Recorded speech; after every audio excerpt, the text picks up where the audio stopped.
అందరికీ దన్నం. లేవలేని పరిస్థితిలో ఉన్న భర్తతో పాటు గర్భంగా ఉన్న ఒక స్త్రీ వెళుతోంది. ఆ ధైర్యాన్ని మీరే రప్పించారు.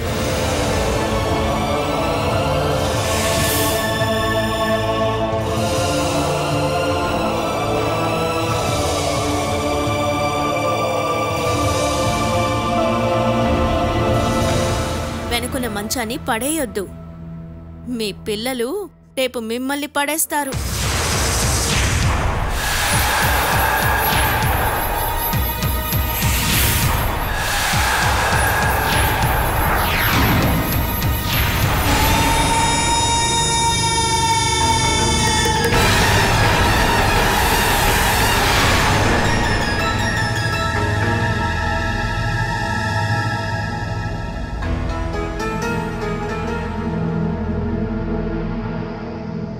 అయిందమ్మా.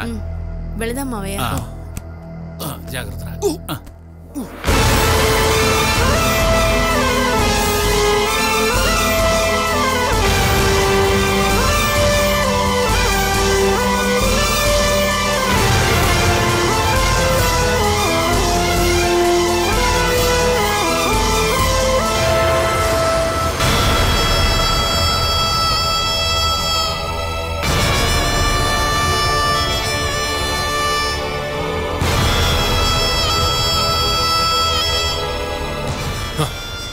వేణుగోపాల్కి ఇలా వెళ్ళిపోవడం వల్ల చనిపోవడం, లేచి స్వయంగా నడిచేటప్పుడు తిరిగి వస్తాను.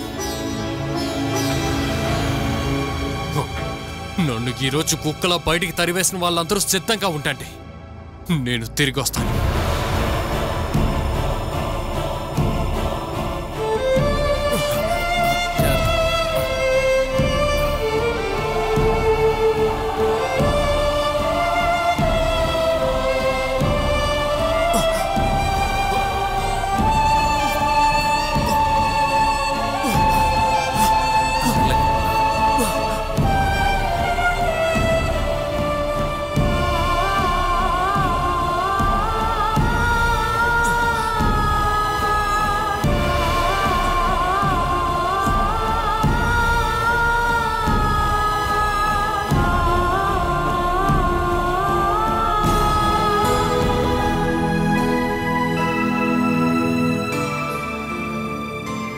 మనోజ్ ఇప్పుడే భోజనం చేయడానికి వచ్చాడు. మీకు ఫోన్ చేయమని చెప్తాను. జయ భోజనం వడ్డిస్తోంది. సరే. నువ్వెందుకు ఇప్పుడు అందరి మీద కోపడుతున్నావు జయ? అమ్మాయి ఫోన్ చేసింది. అందులో విషయమే ఉండదు. ఎవరి గురించైనా కబుర్లు చెప్పుకోవడానికి పిలుచుంటుంది. ఆవిడ చెప్పుకోవడానికి ఎవరో ఒకళ్ళు దొరకాలి కదా, అంతే. అది కాకుండా కూతురి మీదున్న ప్రేమతో ఏం కాదు. ఇప్పుడు మీ అమ్మ ఫోన్ చేసింది ఒక ముఖ్యమైన విషయం చెప్పడం కోసం. వేణు బాల సొంతిల్లు వదిలేసి అద్దెంటికి వెళుతున్నారట.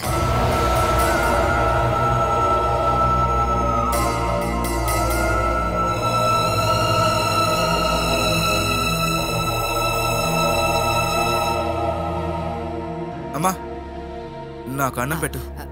వెళ్ళి భోజనం వడ్డించు. నేను నీ దగ్గర చెప్పానమ్మా, నీ వల్ల అయితే చెయ్యి. నువ్వు ఎవరితోనూ చెప్పక్కర్లేదు, నేనే పెట్టుకుంటాను. రే, నీకెందుకంత కోపం? నిన్ను గమనించడానికి, నీ పనులు చేయడానికే నీ భార్య ఇక్కడ ఉంది. ఆవిడికి ధ్యాస ఇప్పుడు వేరే విషయం పైన ఉంది. ఏ విషయాల మీద శ్రద్ధ చూపించాను? అది నీకే తెలుసు కదా. మళ్ళీ నా నోటితో ఎందుకు చెప్పిస్తున్నావు? నేనేమి చెప్పలేదు. ఊళ్ళో ఉన్నవాళ్లే. ఏంటే ఊర్లో ఉన్న వాళ్ళు అది ఇదేని? నువ్వు కాస్త ఊరుకోరా. నేను అలా ఉంటా, అది ఎలా మాట్లాడుతుందో చూడు. ఎవరికి భయపడి నేను ఇక్కడ ఉండాల్సిన అవసరం లేదు. నేను అనుకున్నది చెప్పేస్తానంతే. అయితే చెప్పు. చెప్పడానికి ఏది బాకీ లేకుండా మొత్తం చెప్పేయ్. మనోజ్, నువ్వు కాస్త ఊరుకో. ఏదో ఒక విషయం కోసం ప్రతిసారి మీరు ఇలా గొడవ పడ్డం ఇంతటితో ఆపేయండి. నేనింతకు ముందు చెప్పినట్టు కాదు, ఈ క్షణమే నేను బయలుదేరి వెళ్ళిపోతాను. ఎన్ని రోజులు మీ ఇద్దరూ చెప్పినట్టు నేను విన్నాను. ఇప్పుడు ఒక 5 నిమిషాలు ప్రశాంతంగా నేను చెప్పిన మాట మీరు వినండి. మనోజ్ బాల విషయంలో అనవసరంగా తలదూరుస్తున్నాడనేగా నీ సమస్య. అలాంటిదేమీ లేదని ఎన్నే చెప్పమనండి. దీని మనసులో చెడు ఆలోచన ఉన్నంత వరకు మాట్లాడి ఏం ప్రయోజనం లేదు. జయ మనసుకు అనుమానం కలిగేలా చేసింది నువ్వు. అలాంటప్పుడు దానికి సమాధానం చెప్పాల్సిన బాధ్యత కూడా నీదే. అవసరం లేకుండా చిన్న విషయాలని సందేహించేది మొగుడి మీద నమ్మకం లేకపోవడం వల్లే. అంత నమ్మకమే ఉంటే ఏ విషయమైనా ఉన్నది ఉన్నట్టు చెప్పేవాళ్ళు. అలా కాకుండా నాతో ఒకటి చెప్పి బయట ఇంకోలా ప్రవర్తించడం భర్త లక్షణం కాదు. మీరిద్దరూ కాస్త ఆపుతారా? జరిగిపోయిన విషయాలు మళ్ళీ తవ్వి తీయకండి. ఈ రోజు నుంచి ఈ విషయం కోసం మీరిద్దరూ దయచేసి గొడవ పడకండి. దానికి ఒకే ఒక్క దారుంది.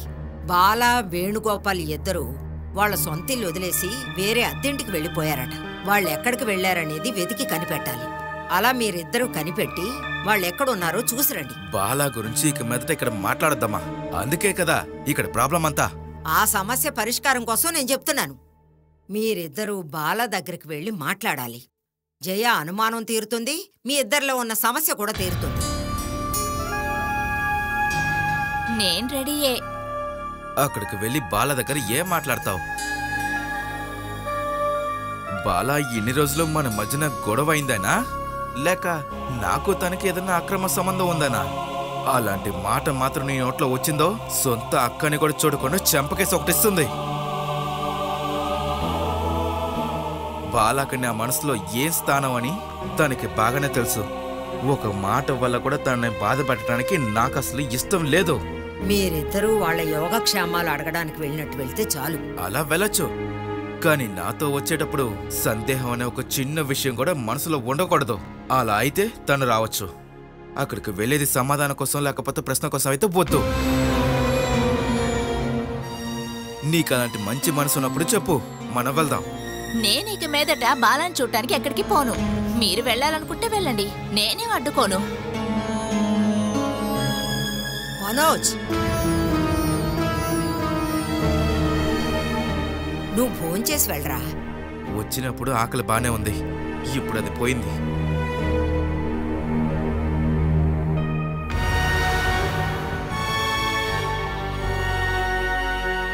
జయ, అనవసరంగా నువ్వే వాడితో గొడవ పడుతున్నావు. నేనా అత్తయ్య వెళ్ళిపోమని చెప్పింది కాదుగా.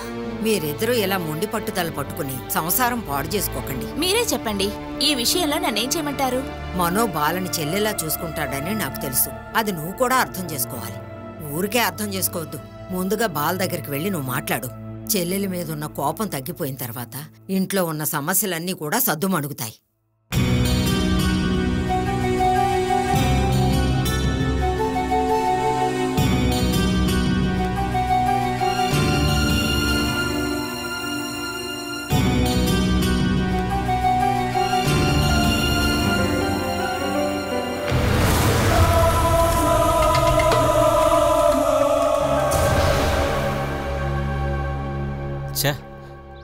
చెప్పిన టైం అయిపోయింది, ఇంకా రాలేదేంటి?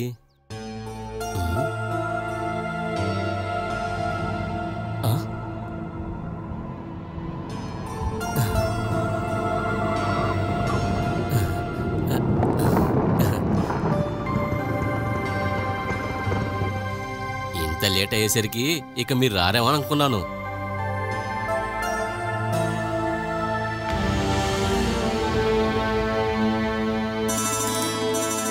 అరే రాఘవ, కొంచెం చెయ్యి పట్రా.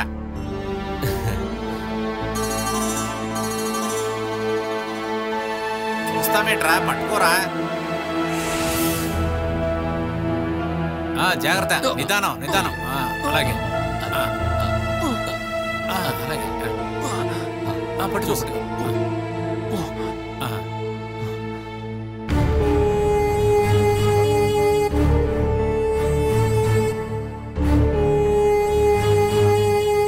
అంతలా చూడకండి, మీరు ఉండిపోయేది ఈ ఇంట్లోనే.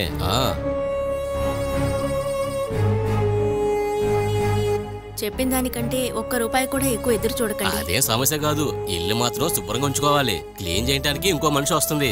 అయినా కూడా ఇది మీ సొంత ఇల్లాగా చూసుకోవాలి. ఇదిగో పట్టుకోండి, ఒక నిమిషం పట్టుకోండి, చెప్తాను. నేను వెళ్ళి తలుపు తాళం తీస్తాను.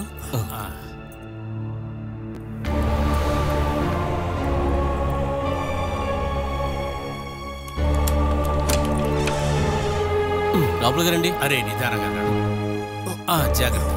వీడిని లోపలికి కూర్చోబెట్టి వస్తారా?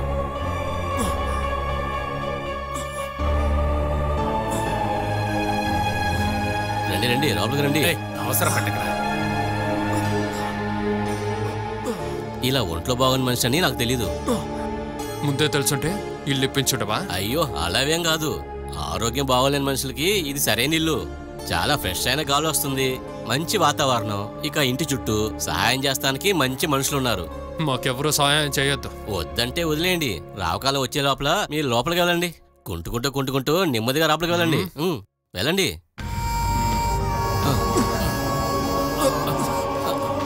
వెళ్ళండి వెళ్ళండి.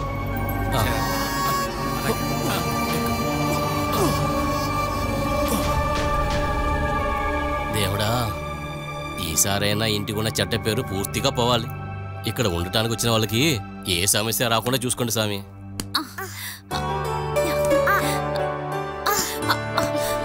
సరిగ్గా వెయ్యరా, నీలాగా నేను ఎగిరి పట్టుకోలేను కదా. బాలాడుకోవటానికి నేను కూడా రానా? ఇవాళ రానని చెప్పారు. థామస్ సార్ వాళ్ళ వైఫ్ టాయిలెట్ లో పడిపోయింది. ఆవిడ డ్రెస్ లో వాష్ చేయడానికి రమ్మన్నారు. అక్కడికి వెళ్లే వస్తున్నాను. రాఘవన్నయ్య ఒక పెద్ద పని చేశారు. పోయిన వారం వచ్చిన ముసలాయనికి ఆ ఇంటిని అంటకట్టేశాడు. ఇప్పుడు ఆ ఇంట్లో కూడా మనుషులు వచ్చేశారు. ఆ ముసలాయనతో పాటు కూతురు అల్లుడు వచ్చినట్టున్నారు. నేను టెర్రస్ లో ఉన్నప్పుడు వాళ్ళు రావడం నేను చూశాను. ఇంకా గట్టిగా పిలిస్తే రావడానికి మనుషులు వచ్చేశారు. అలా పక్కింటి వాళ్ళతో క్లోజ్ గా మాట్లాడడం మా ఆయనకి నచ్చదు. నాకు అలాగే అనిపించింది. ఆయన ఒక వింత మనిషిలా ఉన్నారు కదా. నేను ఒక విషయం అడిగితే మీరు అపార్థం చేసుకోరు కదా. మీరు లవ్ మ్యారేజ్ చేసుకున్నారా? ఎందుకలా అడుగుతున్నారు? ప్రేమించి ఇంట్లో వాళ్ళకి చెప్పకుండా లేచిపోయి వచ్చిన వాళ్ళ ఉన్నారు. మీకు అలా అనిపిస్తుందంటే అలాగే అనుకోండి. సార్ తరఫున కానీ మీ వాళ్ళు కానీ ఇక్కడికి ఎవ్వరు రాలేదేంటి? అందుకనే అడిగాను. ఆయనకు ఆఫీస్కి వెళ్ళడానికి సౌకర్యంగా ఉంటుందని మేము ఇక్కడ ఉంటున్నాం. అది మాత్రం కాదులే, సార్ వాళ్ళ కుటుంబంతో పాటు మీరు అక్కడ ఉండలేకపోయారు కదూ. మీకు జ్యోతిష్యం కూడా తెలుసా? ఇదంతా అందరికీ తెలిసిన విషయమేగా. ఒకటి అత్తగారిది లేదా కోడల సమస్య అయి ఉంటుంది. ఇంతకు ముందు నేనేదో టీవీ సీరియల్లో చూపించే అత్తా కోడల సమస్యలు ఊరికే అనుకున్నాను. ఇప్పుడు చాలా మంది ఇళ్లలో పనిచేస్తున్నాను కాబట్టి అది నిజమని తెలిసింది. కొందరిళ్లలో సమస్యలు టీవీ సీరియళ్ల కంటే దారుణంగా ఉన్నాయనుకో. ఆ సుభాష్ లాయర్ ఉన్నారు కదా, నీకు తెలీదులే. ఇక్కడి నుంచి కొంచెం దూరమేలే, కాని చూడటానికి మంచి అతన్లా ఉంటాడు. ఇక్కడున్న సార్ కంటే చాలా డీసెంట్. భార్య అంటే చాలా ప్రేమ. కాని భార్య ఎక్కడికైనా వెళ్ళిందంటే చాలు, ఫ్రెండ్ అని చెప్పి ఒక అమ్మాయిని తీసుకొస్తాడు. మరుసటి రోజు ఉదయమే తను వెళ్తుంది. ఏం జరుగుతుందో నాకు తెలియకుండా ఉంటుందా ఏంటి? ఇంకా నాకు ఒక అలవాటు ఉంది.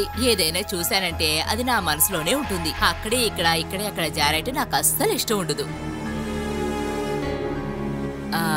ఒకసారి కొత్తగా వచ్చిన వాళ్ళ ఇంటికి వెళ్ళొద్దామా? అదంతా మా ఆయనకి ఇష్టం ఉండదు.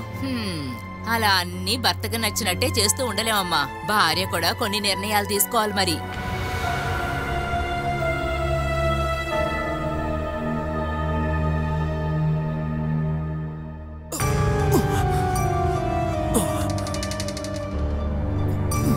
మెల్లగరా మెల్లగా. అమ్మ ఆ చెయ్యి చూడమ్మా, అటు తగలలేక.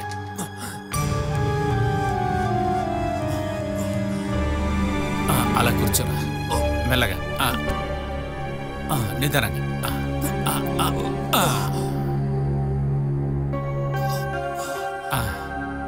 అమ్మా నేను వెళ్ళి ఆ రాఘవగాడిని ఆటో పంపించొస్తాను.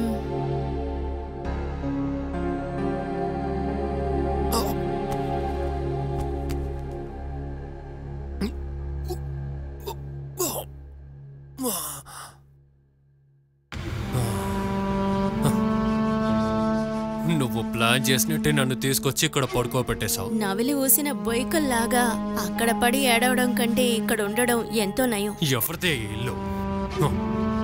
ఇంత పెద్ద ఇంటికి అద్దె ఇచ్చేంత నీకెక్కడి నుంచి డబ్బులు వస్తున్నాయి? మీరు అనుకుంటున్నటువంటి సమాధానం నేను చెప్పలేను. ఒక కారు ఏర్పాటు చేసి ఎంతో సంతోషంగా మిమ్మల్ని ఇక్కడికి తీసుకురావాలని నా ఆశ. కానీ మావే ఒప్పుకోలేదు. వేణుగోపాల్ అనే సింహం ఉండడానికి ఎంత పెద్ద ఇల్లైనా కావాలి కదా.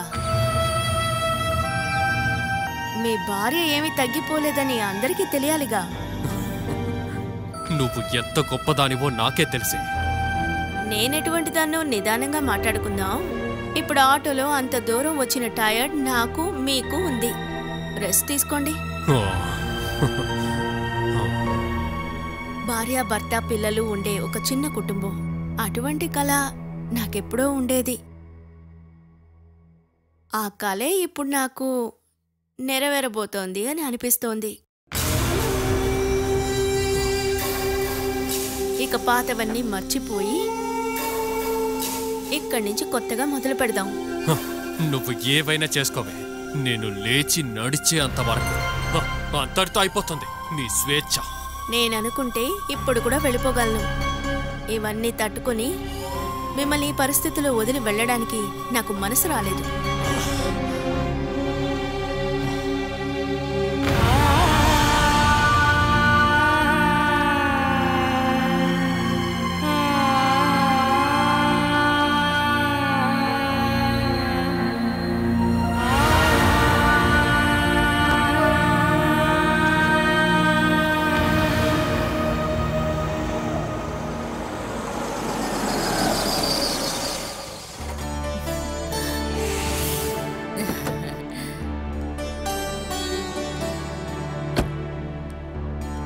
బయట నిలబడి ఏంటి డిస్కషన్?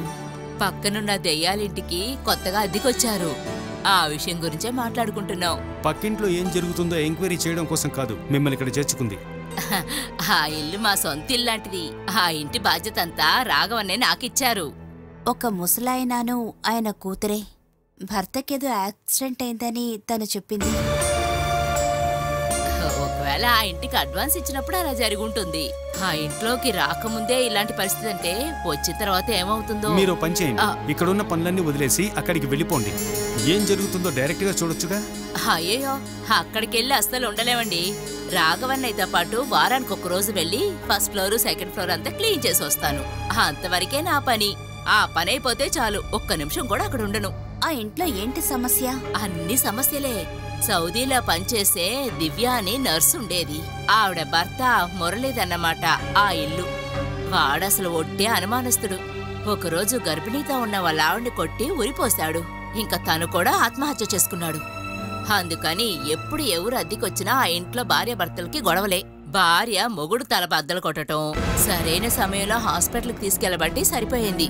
ఆ విషయాలన్నీ తెలియక ఒక దుబాయ్ అతను వచ్చి ఆ ఇంటిని కొన్నాడు. ఇప్పుడు బాగా ఇరుక్కున్నాడు. దెయ్యాలిల్లు అన్న పేరు పోవడానికే రాఘవన్నయ్య ఎవరో ఒకళ్ళని తీసుకొచ్చి ఆ ఇంట్లో పెట్టాలని ట్రై చేస్తున్నాడు. ఒకవేళ ఎలాగైనా వచ్చినాక ఆ విషయం తెలిసిన తర్వాత వెంటనే వెళ్ళిపోతున్నారు. ఇక ఆ ఇంట్లో ఉన్న వాళ్ళ పరిస్థితి ఏమవుతుందో ఏంటో.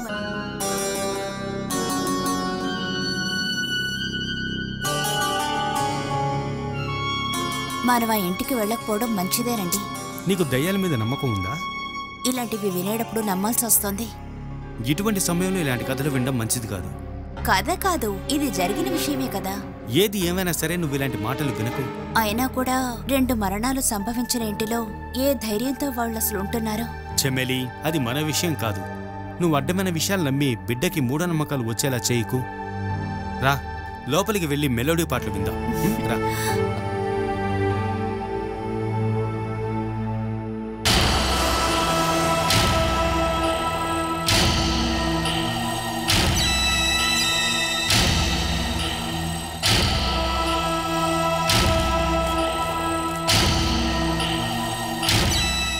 ప్రభాకర్ గారి కోసం మాత్రమే 3 నెలలు ఇవ్వాల్సిన అడ్వాన్స్ 2 నెలలు ఇస్తే చాలని తగ్గించేశాను.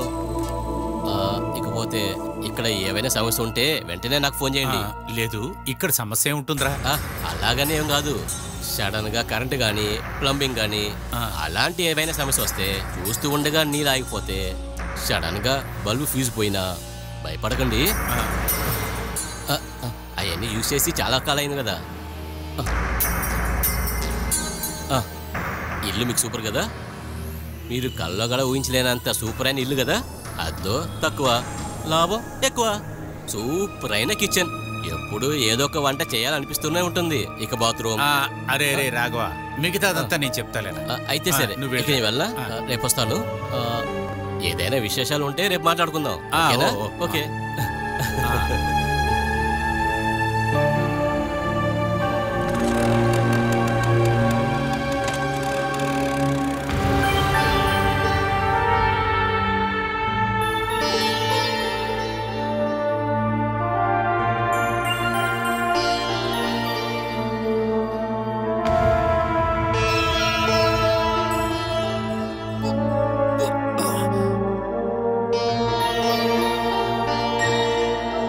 సౌకర్యాలుండే ఇల్లు ఇంత తక్కువ అద్దెకి ఇస్తున్నారంటే నేను నమ్మలేకపోతున్నాను. నేను కూడా.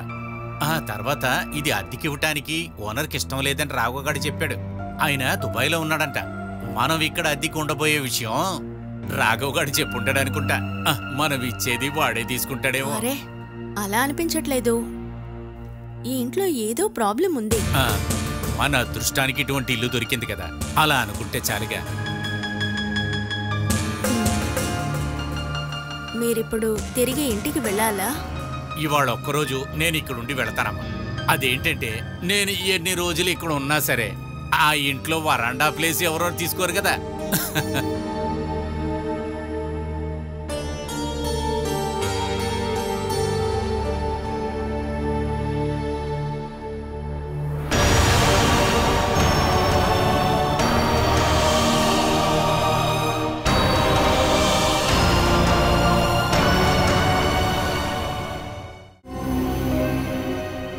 ఏంటే ఎగతాలు చేసి నవ్వుతున్నావు? ఈ పరిస్థితుల్లో మీరు నాతో ఉండడం దేవుడి ఆటలా అనిపిస్తోంది. నీ నవ్వుని నేను ఎలా ఆపుతానో చూడు. అందుకు ఛాన్స్ రానివ్వండి. అంతవరకు నేనే ఈ కుటుంబానికి హెడ్ని.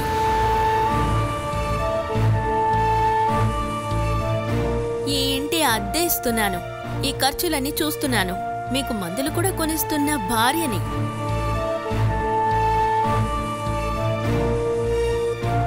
మీ వాళ్ళు చేతులు కడిగేసుకున్నాక నా చేతికి ఒంటరిగా దొరికారు. ఇక ముందు ముందు ఉంది. ఇక ఇక్కడ అరవాల్సింది తిట్టాల్సింది వేణుగోపాల్ కాదు, నేను చెప్తాను, మీరు వినాలి.